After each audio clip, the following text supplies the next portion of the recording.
नमस्कार, मैं रूपाली नातू। मूका नायक की टीम आज आई है अक्कलकोट तालुके के बादोले इस छोटे से गांव में और इसका रीज़न भी कुछ है जो मैं आपको बताने वाली हूँ। सोलापुर लोकसभा के चुनाव अभी आने वाले हैं। पहले तो सोलापुर लोकसभा में कांग्रेस की उम्मीदवार आमदार प्रणीति शिंदे और उसके बाद भाजपा के आमदार राम सातपुते, इन दोनों में कांटे की टक्कर होने वाली थी, ऐसा सबको लग रहा था। लेकिन अभी चुनाव बहुत ही ज़्यादा रंजक और रंगतदार होने वाला है, क्योंकि वंचित बहुजन आघाड़ी ने भी अपना एक उतना ही तगड़ा और जवान उम्मीदवार उनको टिकट दिया है और वो है राहुल गायकवाड़ जी। और आज हम आए हैं बादोले इस गांव में राहुल गायकवाड़ जी से बात करने के लिए। हम उनसे जानेंगे कि उनकी चुनाव में वो जो आए हैं तो उनका पॉइंट क्या है, वो किस एंगल से इस चुनाव को देख रहे हैं, और इसी बारे में आज हम जानेंगे राहुल जी से। राहुल जी नमस्कार। नमस्कार। और जैसे मैंने बोला कि पहले तो कांटे की टक्कर थी, लेकिन अब ये सामना 3 लोगों में है, तो मतलब तिहेरी स्पर्धा हम इसको बोल सकते हैं। तो आप इसके बारे में क्या बताएंगे? आपका जो सामना होगा वो कांग्रेस की प्रणीति शिंदे के साथ होगा या फिर भाजपा के आमदार राम सातपुते जी के साथ होगा या दोनों के साथ होगा? आप किस एंगल से देखते हैं इसको? अगर एंगल की बात की जाए तो हमारा सामना दोनों के साथ होगा, क्योंकि दोनों जो है वो यहाँ पे प्रस्तापित है। बीजेपी भी पुरानी पार्टी है, कांग्रेस भी पुरानी पार्टी है। जो पोर्टफोलियो लेके आते हैं वो दोनों पोर्टफोलियो जो है वो बराबर टक्कर के ही है। तो मुझे बहुत बार ये सवाल पूछा गया था कि इन दोनों, जैसे मराठी में बोलते हैं दिग्गज, ये दोनों दिग्गजों के बीच में आपको कैसे, अपने आप को कैसे देखते हो? तो मैं बोलता हूँ वो दिग्गज होंगे पैसों से, वो दिग्गज होंगे पुराने पार्टी होने के हिसाब से जी। हम दिग्गज है हमारे नीति से।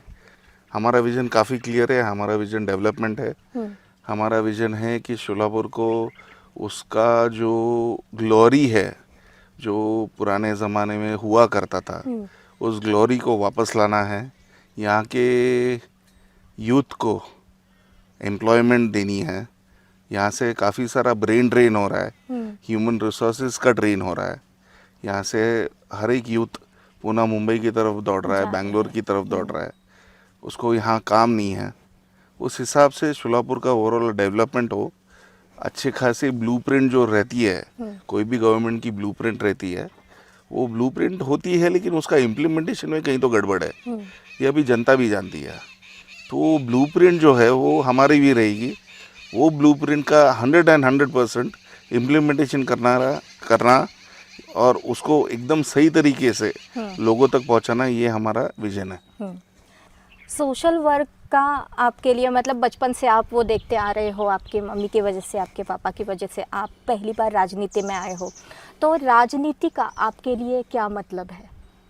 राज करना नीति सही रख के। बीजेपी या कांग्रेस दोनों ने राज किया है, लेकिन नीति के हिसाब से अगर देखा जाए तो कहीं ना कहीं कमी रह गई है। वो आप लोगों के डिस्ट्रेस से ही समझ सकते हो।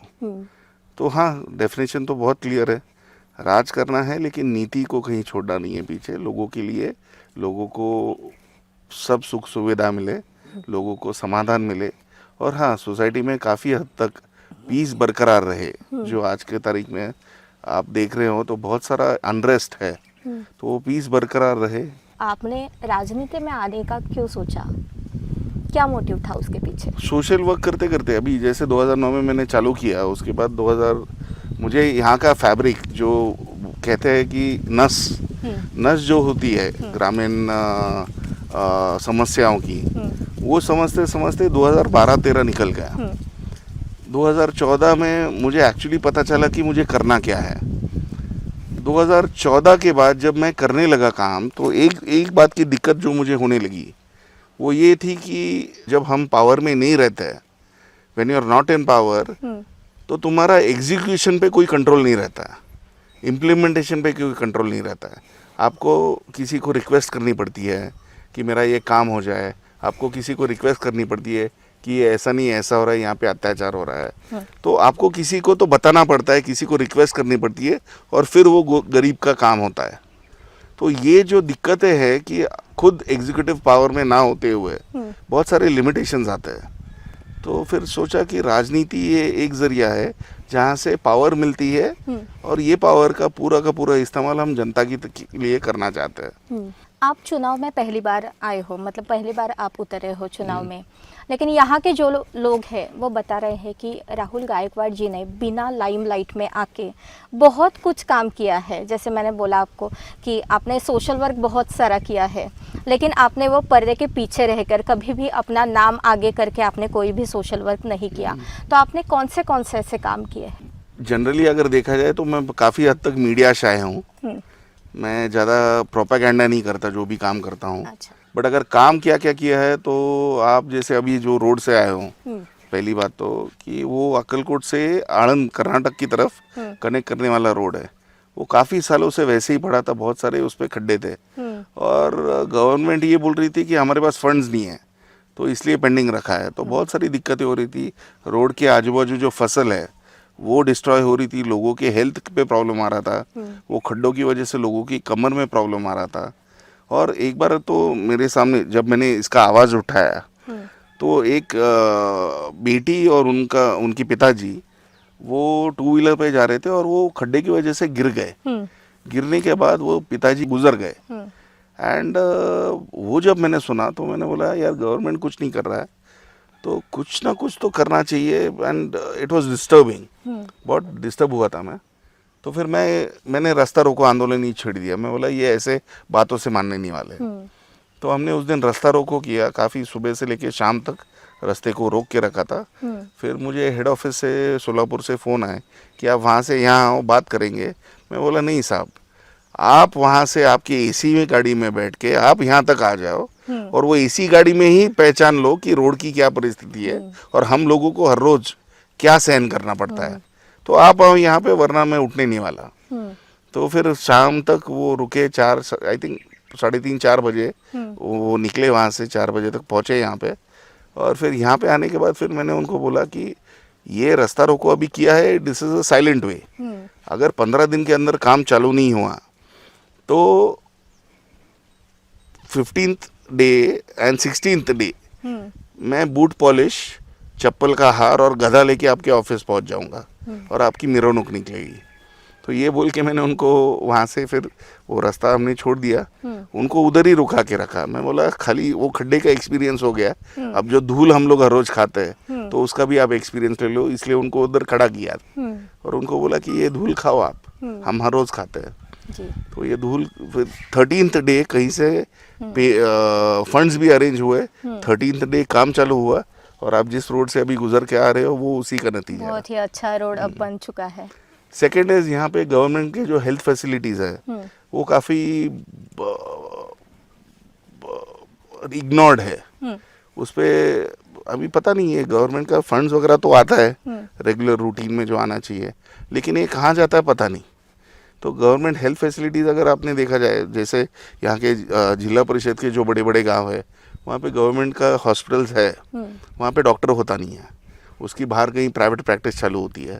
वहाँ के नर्स है, पगार उठाते हैं, डॉक्टर पगार उठाता है, लेकिन हॉस्पिटल में कोई होता नहीं है।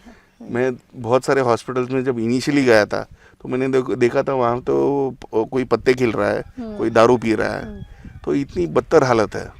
यहाँ के स्कूल्स अगर देखो आप, गवर्नमेंट स्कूल्स, अभी ये फ़िलहाल जो गवर्नमेंट है वो तो स्कूल्स भी, गवर्नमेंट स्कूल्स पे भी उनका ध्यान नहीं है। उनको तो ऐसा लगता है कि गवर्नमेंट स्कूल्स ही बंद कराने हैं। गरीब के बच्चे जाएंगे कहाँ?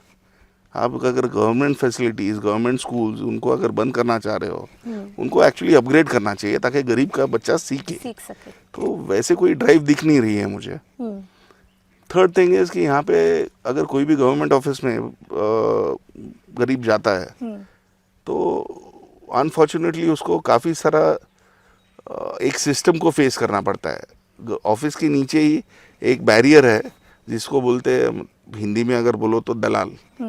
वो दलाल से गुजरते हुए उसको ऑफिस तक पहुंचना पड़ता है, वरना वो जर्नी ऑफिस तक पहुंचती ही नहीं, वो पहुंचती नहीं है उसकी बेचारे की।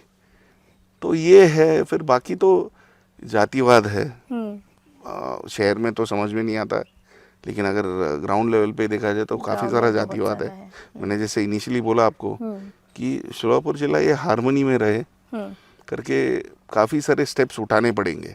जो कोई भी गवर्नमेंट हो, बीजेपी हो या कांग्रेस हो, उस तरफ उसका कोई ध्यान नहीं है। हम्म उसमें मैंने जैसे अभी बोला कि लिमिटेशंस आते हैं because you don't have the power. Yes अपने हाथ में ताकत तो नहीं होती है, पावर नहीं होती है, पावर तो चाहिए इसलिए लिमिटेशंस आते हैं। तो एग्जीक्यूटिव पावर्स अगर मिल जाए तो यही काम अगर 10 गुना स्पीड से बढ़ेगा जी, बिल्कुल। और कर पाएंगे। हम्म। सर हमने सुना है जय भीम का जो नारा है वो सबसे पहले आपके परिवार ने लगाया था, तो इस बारे में कुछ बताइए ना। मेरे मम्मी के जो फादर है BS मोरे, बाबू साहेब मोरे, वो औरंगाबाद से है। औरंगाबाद में कन्नड़ तालुका करके एक जगह है, वहाँ पे मकरनपुर करके एक गांव है, वो वहाँ से बिलोंग करते हैं। ये 30 दिसंबर 1938 की बात है। तो जैसे मैंने आपको बताया कि ग्रैंडफादर शेड्यूल कास्ट फेडरेशन के प्रेसिडेंट थे। मकरनपुर गांव के 2 हिस्से थे, एक निज़ाम की गिरफ्त में था, एक ब्रिटिश की गिरफ्त में था। तो निज़ाम की गिरफ्त में जो लोग थे उनको बाबा साहब से बात करनी थी, बाबा साहब को उनसे बात करनी थी, और निज़ाम शाही में अलाउड नहीं था कोई भी पब्लिक गैदरिंग करने को। तो फिर जब बाबा साहब ने मेरे नाना को बोला कि ऐसा ऐसा है, मुझे ये करना है, माय ग्रैंडफादर उन्होंने सोचा कि क्या करे अभी, क्योंकि उधर तो अलाउड नहीं है। तो फिर उन्होंने एक बोला कि चलो ठीक है, ब्रिटिश इंडिया जो था वहाँ पे स्टेज खड़ा किया। वहाँ पे स्टेज खड़ा किया तो वो सभा में जब मेरे ग्रैंडफादर बात कर रहे थे, तो वो सभा में उन्होंने बोला कि हमें पुराने ज़माने में अगर दलित के मुंह से राम राम शब्द निकला तो उसको मारते थे कि तेरे जैसे तुच्छ इंसान के मुंह से राम का शब्द नहीं निकलना चाहिए। तो वो ये साइड में हमारे तरफ बोला, हमको बोलने लगाते थे जोहार माई बाप, जोहार माई बाप ऐसे करके। तो हर एक को जोहार माई बाप बोलो। तो मेरे नाना ने बोला कि क्यों जोहार माई बाप बोलना है, जो आदमी हमारे लिए रात दिन एक कर रहा है, हमारे लिए इतना कष्ट उठा रहा है, हमको पूरे वो जो संस्कृति है जो नीचे दर्जे की है, जो हमको परंपरागत बोला गया है कि तुम यही करो ये ना करो, वो सबको फाइट करके जो हमारे लिए इतनी ताकत से लड़ रहा है, तो उनकी जय जयकार क्यों ना करे करके ग्रैंडफादर ने फर्स्ट जय भीम बाबा साहब को डाला। बाबा साहब उठे, बाबा साहब ने ग्रैंडफादर को डाला और फिर बाबा साहब ने जनता को डाला, फिर जनता ने जय भीम बोला। अच्छा, तो ये चीज मतलब वहाँ से शुरुआत हुई गई थी 1938 से। 30 दिसंबर 1938। तो वो जो जगह है वहाँ पे आज भी जय भीम दिन सेलिब्रेट करते हैं। ओके। आपके गांव में एक हनुमान मंदिर है, तो हमने सुना है कि कुछ पहले तक वहाँ पे दलित लोगों को जाना भी मना था, हाँ। तो इस बारे में क्या बताएंगे आप? मैडम ये बात है, मम्मी की जब जस्ट शादी हुई थी, तो शादी होके जस्ट वो गांव आई थी, हमारा पुराना एक घर है गांव में, तो वो गांव आई थी और वहाँ पे उस दिन वो हनुमान मंदिर पे फेस्टिवल था। तो मम्मी भी गई, अभी नई नई शादी होके आई है, तो चलो चलो चलो चलो, तो मंदिर सब चले गए।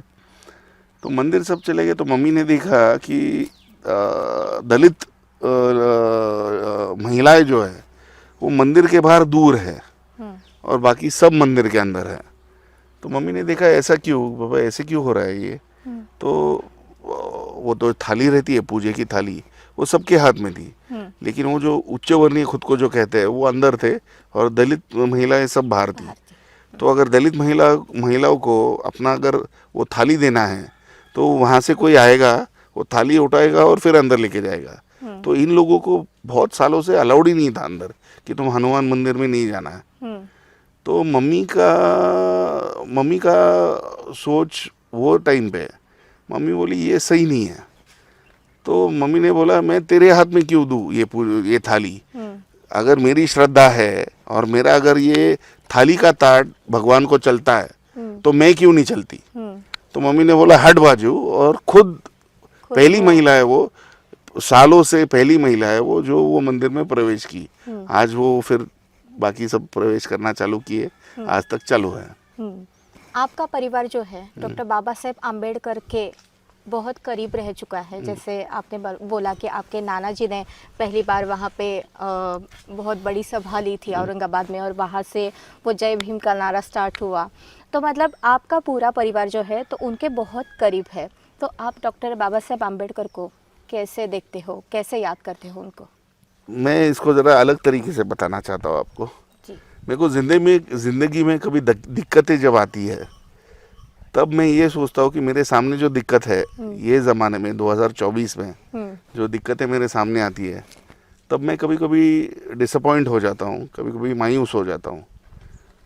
फिर इमीडिएटली मेरे दिल में एक ख्याल आता है कि ये अभी का हालत है। सोचो उस ज़माने में डॉक्टर बाबा साहब अम्बेडकर को जब ये सब कर रहे थे वो कितनी दिक्कतें आई होंगी। तो डिसअपॉइंट नहीं होना है, मायूस नहीं होना है, उनका एग्जाम्पल लेना है और आगे चलते रहना है। आजकल हमारे देश में सोशल मीडिया के ज़रिए बहुत सारे हेट स्पीचेस एक पर्टिकुलर समाज को टारगेट करके दिए जा रहे हैं। उसमें खासकर मुसलमान समाज को बहुत टारगेट किया जा रहा है। 2023 में लगभग 255 हेट स्पीचेस उनके बारे में दिए गए हैं, जिसमें हमारा महाराष्ट्र स्टेट जो है वो टॉप पे है। तो इस बारे में आपकी क्या राय है और आप इस बारे में क्या सोचते हो? मैडम कैसा होता है, अभी इस बारे में अगर स्पेसिफिकली बोला जाए तो पहली बात तो ये है कि 2023 का जो आपने जिक्र किया, मुझे नहीं लगता है बीजेपी के पास और कोई एजेंडा है जिसके ऊपर वो इलेक्शन लड़ पाए या लोगों के सामने जाए। तो ये जो नरेटिव जो कोई भी पार्टी बोलती है, तो इसका बात सीधा है कि इन लोगों के पास विकास के मुद्दे जो है उस पर वो कायम नहीं रहे। डेवलपमेंट के मुद्दे, जो बेसिक नेसेसिटीज़ है जो इंडियन सिटीज़न के पास जाना चाहिए थे, उसके बारे में ये लोग बोलते नहीं हैं। डेवलपमेंट के बारे में, हेल्थ केयर के बारे में, ऐसे बहुत सारे सोशल इश्यूज़ है जिसके बारे में इम्प्लीमेंटेशन के हिसाब से अगर देखा जाए तो इनके पास वो कुछ नहीं किया हुआ है इन्होंने। और ये कौन से मुद्दे को लेके वोटर के पास जाए, ये एक बहुत बड़ा प्रश्न चिन्ह है उनके सामने। तो ये ऐसे नैरेटिव फैला देते हैं। क्यों हेट करना है? अगर दुनिया में देखा जाए तो आप देखो कोई भी कंट्री रहेगी तो उसमें 2 फ्रैक्शंस होते हैं, बट इंडियन फैब्रिक ऐसा है जहाँ पे multi fabric, multi linguistic culture है। तो कोई एक जात पात नहीं है यहाँ पे, या 2 नहीं है, मल्टीपल है। तो अगर इंडिया जैसे देश में आप सेक्युलरिज्म अगर पालते नहीं हो तो कैसे इंडियन फैब्रिक टिकेगा? लोगों को पीस एंड हार्मनी में रहना है। आपको क्या लगता है सर कि हमारे यहाँ पे मुस्लिम्स जो है वो इनसिक्योर फील करते हैं? हाँ ज़रूर, काफ़ी हद तक। अभी कुछ दिन पहले मैं पूना में था तो मैंने ऊबर बुक किया था। तो ऊबर बुक करते समय जो नाम आया था वो महेश करके आया था। ओके। तो मैंने ऊबर बुक की और फिर ऊबर में बैठा। ड्राइवर से जब बात कर रहा था तो मुझे पता चला कि वो मुस्लिम है। तो मैंने उसको पूछा, क्यों रे बेटा, तूने महेश नाम क्यों रखा है डिस्प्ले पे? वो था मुस्लिम।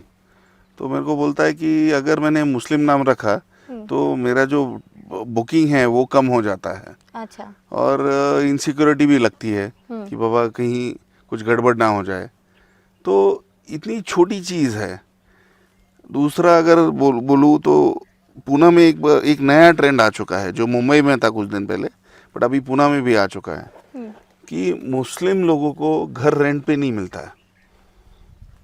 तो ये कौन सा न्याय हुआ ना? अगर वो बंदा वो घर का सही रेंट देने को तैयार है, आपका घर सही रखने को तैयार है, तो क्यों ना दे उसको रेंट पे?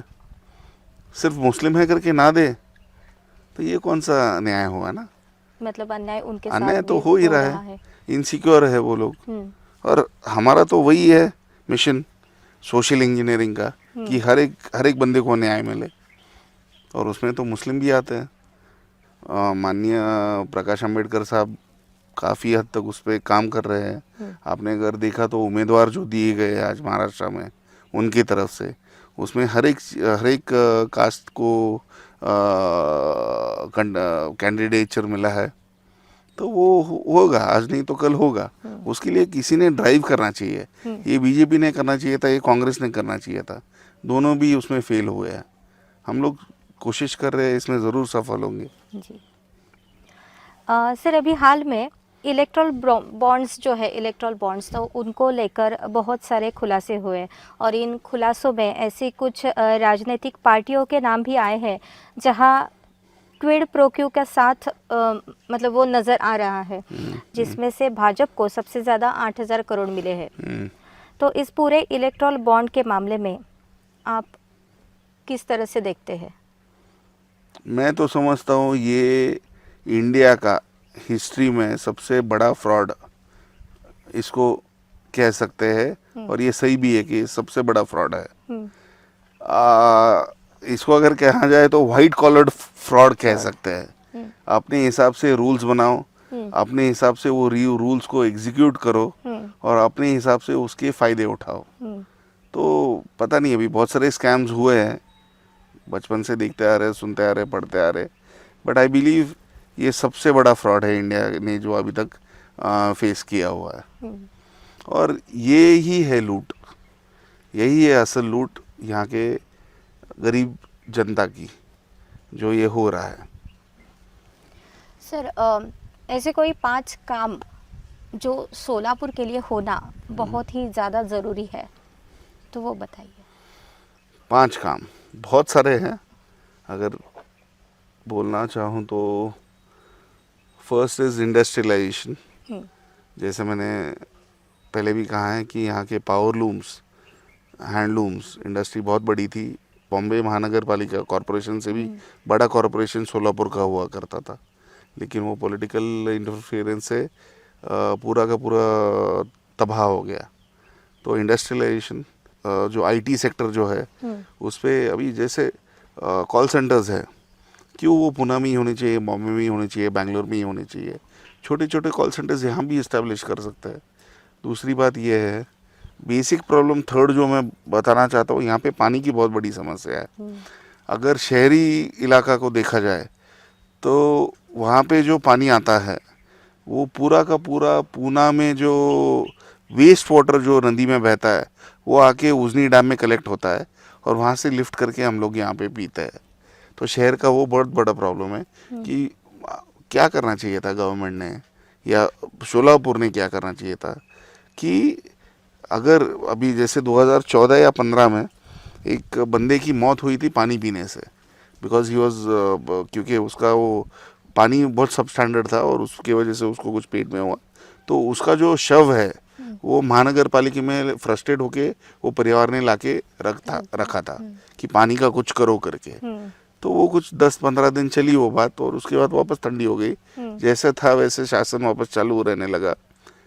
तो क्यों ना कोई शोलापुर से पूना की तरफ गया और पूना की तरफ हल्ला बोल किया कि पापा वो तुम्हारे गटर का जो पानी है वो जो नदी में आ रहा है वो लोग हमको पीना पड़ रहा है, आप वो पुणे के गटर्स का कुछ करो, प्योरिफिकेशन करके ही नदी में जो भी आपको पानी डालना है डालो। तो वो हिसाब से उधर वो एक काम हो सकता है। दूसरा काम, अगर आप पूरे के पूरे इलाके में देखा जाए, जैसे अभी 4 कॉन्स्टिट्यूएंसीज, 5 मेजर कॉन्स्टिट्यूएंसीज जो है वो सोलापुर के पेरीफेरी में, वहाँ पे हर जगह पे पानी का प्रॉब्लम है, इरिगेशन प्रॉब्लम है। 70-80 ईयर्स पहले बाबा साहब ने बोला था कि भारत की अगर सब नदी आप जोड़ोगे तो इंडिया में ड्रॉट एरिया एक भी नहीं रहेगा। आपको 80 साल लगते हैं कोई भी ये बात को इम्प्लीमेंट करने को, कॉमन सेंस वाली बात है जो बाबा साहब ने तभी बोल के गए थे। तो आज तक 80 ईयर्स में इम्प्लीमेंटेशन हुआ नहीं है उसका। और ये इम्प्लीमेंटेशन क्यों नहीं हुआ है? देखो मैडम, काम के नाम पे काम होता है। जैसे अभी मैं एक नेता हूँ, मैं आपके सामने आता हूँ और बोलता हूँ कि मैंने ये रोड बनाया, मैंने ये इरिगेशन का बनाया, लेकिन इसके आगे कोई पूछता नहीं है कि वो रोड बना है वो कितने दिन टिका है। आप अगर देखोगे ग्रामीण भाग में जो रोड होते हैं उसका क्वालिटी के हिसाब से वो 3 या 4 महीने से ज़्यादा टिकता नहीं है। वो 3-4 महीने में वो रोड खराब हो जाता है।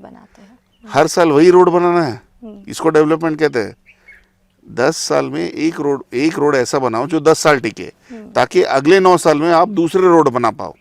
इसको कहते हैं डेवलपमेंट, ताकि वो एरिया पूरा डेवलप हो जाए। सर, सोलापुर में लिंगायत, मराठा और मुस्लिम सभी टाइप के सभी लोग रहते हैं, तो इन वोटर्स में आप किसे ज़्यादा अहमियत देंगे या फिर किसके वोट आपको ज़्यादा अहमियत देते हैं? देखो, इतिहास को बहुत तोड़ा मरोड़ा गया है।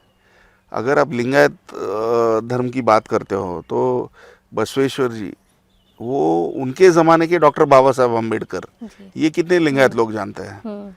जिस दिन वो ये पहचानेंगे कि बसवेश्वर मतलब वो ज़माने के डॉक्टर बाबा साहब, रेवोल्यूशनरी, जिन्होंने सच्ची में लोगों के लिए काम किया है, ये कोई नहीं बोलता है लिंगायत समाज को कि उनका जो फैब्रिक है और बाबा साहब अम्बेडकर का जो फैब्रिक है वो एक ही है। ये कोई बताता नहीं है, ये नॉलेज की बात है, ये पढ़ना चाहिए लोगों ने।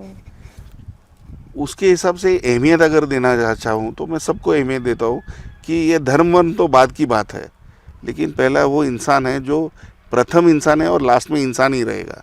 जात वात तो ये हम लोगों ने पैदा की हुई चीज़ है जो कोई मायने नहीं रखता। मतलब हर किसी के वोट हर किसी को वो मायने इंसान- रखते हैं, जो काम करेगा यस, और जो काम करने की ताकत रखता है और जो सच्चे दिल से काम करना चाहता है उसी को वोट पीस और मिलना हार्मनी चाहिए। वो लेके जो भी बंदा चलेगा वो मेरे लिए बहुत अहमियत रखता है। तो ये थे हमारे वंचित बहुजन आघाड़ी के सोलापुर लोकसभा के उम्मीदवार। आज हमने उनसे बहुत सारी बातें की, हमने उनसे जाना कि राजनीति के बारे में वो क्या सोचते हैं, राजनीति में आने के बाद और चुनाव जीतने के बाद वो क्या करना चाहते हैं। थैंक यू, धन्यवाद, नमस्कार सर। थैंक यू, धन्यवाद। द मूक नायक जनवादी पत्रकारिता करता है। यह संविधान, लोकतंत्र और सामाजिक न्याय पर चलने वाला चैनल है। अगर आप भी चाहते हैं द मूक नायक हमेशा हाशिए पर खड़े लोगों की आवाज़ बुलंद करता रहे, बेजुबानों की पीड़ा दिखाता रहे, तो सपोर्ट कीजिए। सपोर्ट करने वाला लिंक आपको स्क्रीन पर दिखाई दे रहा होगा, साथ ही डिस्क्रिप्शन में जाकर भी आपको ये लिंक मिलेगा, जहाँ पर जाकर आप हमें सपोर्ट कर सकते हैं और हमारे काम को आगे बढ़ा सकते हैं।